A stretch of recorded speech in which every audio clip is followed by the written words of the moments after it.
वज़ीर आज़म की उम्मीदवार शहबाज शरीफ का कहना है कि तहरीक इंसाफ ने सुन्नी इत्तेहाद कौंसिल और MWM से इत्तेहाद किया है। इसके बावजूद उनके पास हुकूमत बनाने के लिए नंबर्स पूरे नहीं।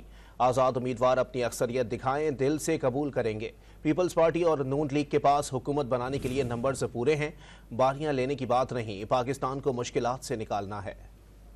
मुझे ये बात बताते हुए खुशी महसूस होती है कि हम पीपल्स पार्टी के साथ मिलकर हमारे पास मतलूबा तादाद है कि हम अब नई हुकूमत बनाने की पोजीशन में हैं।